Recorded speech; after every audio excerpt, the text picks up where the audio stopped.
या बातमीपत्राचे प्रायोजक आहे श्री निखिल पोटाबत्ती यांच्या व्यवस्थापनाखाली सुरू असलेला कोंडल फंक्शन हॉलच, श्री राजय्या प्रभाकर गज्जम यांचं प्रभाकर स्टील, डॉक्टर श्वेता होले पाटील यांचे Vaishnavi skin care and laser clinic, doctor Suryaprakash Rajesh Kothe यांचं Kothe's gastro liver care and GI endoscopy centre, doctor BP Ubale यांचे आयुष हॉस्पिटल सोलापूर।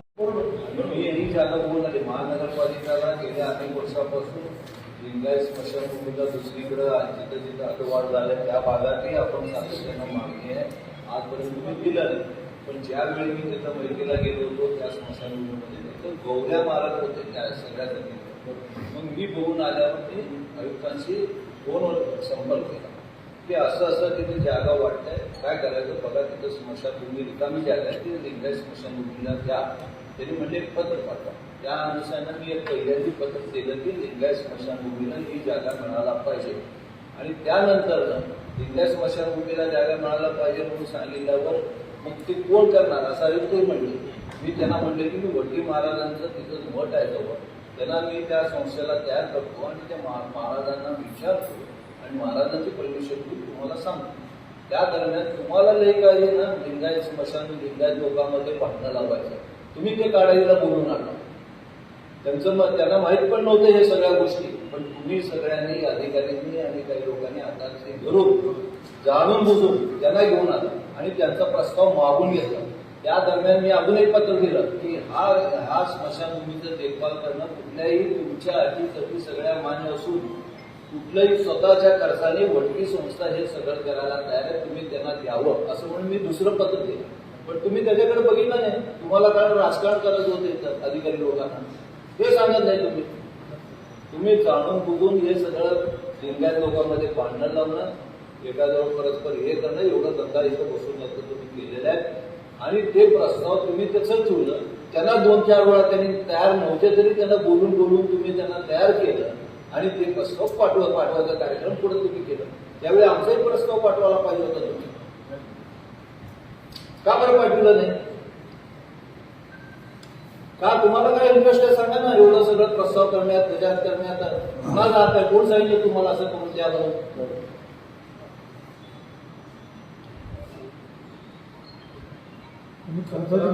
नको म्हणले होते, नको म्हणले तुम्ही गेला साहेब, जाऊन काढा तुम्ही आला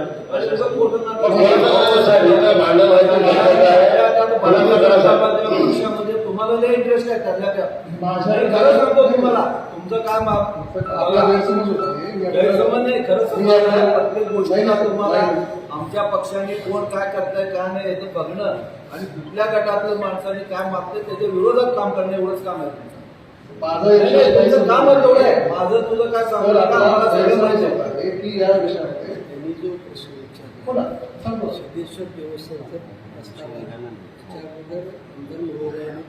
पत्र दिलं की गुरुजी महाराजांच्या महिन्याला द्या, मी एकच प्रस्ताव का पाठवायचं तर दोन्ही प्रस्ताव पाठवायचे। मग दोन्ही प्रस्ताव पाठवण्यात वरिष्ठांनी जो न्याय देते, वरिष्ठांचा आम्हाला सगळ्यांना मान्यच होता ना सगळ्यांना, मग तुम्ही एकच प्रस्ताव पाठवता याचा अर्थ असा जाणवतो की तुम्हालाच काहीतरी गोड मागायला यायचं, तुमच्या मनामध्ये पण परंतु किंतु बापू त्याच्यामध्ये दोनदा त्यांना नोटीस बजावली, रिस्पॉन्स न दिल्यामुळे या पत्रामध्ये उल्लेख आहे। आम्हाला फक्त नोटीस नव्हती, आम्हाला फक्त पाचारण केलं गेलं होतं, आपली शेवटीवर विचारले गेले होते। ज्याच्याबरोबर कारंजे साहेबाबरोबर पाठपुरावा सातत्याने या विषयावर त्याला गैरहजर ठेवले, का बरं आलं नाही कारंजे साहेब इथं?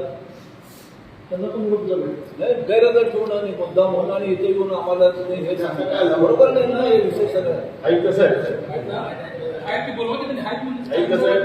पत्र पुण्याचा अगोदर आहे, प्रस्ताव अगोदर आहे, तेवढं पुण्याचं करायचं उत्तर मिळत मार्कातच पत्र प्रस्ताव मार्कातच द्यायला पाहिजे त्यांच्या मधला असताना तुम्ही काय जात असताना तुमच्या अधिकारी ठरवत जात आहे तरी तुम्ही असं ठरवा बरोबर नाही। आणि तुम्हाला दोन पाटील भेट होते ते प्रस्ताव पाठवला, तुम्ही पाठवला चांगलं सभा ज्या जीडीमध्ये हा विषय आला नाही, शिवाजी पाटील तुमच्याकडे आले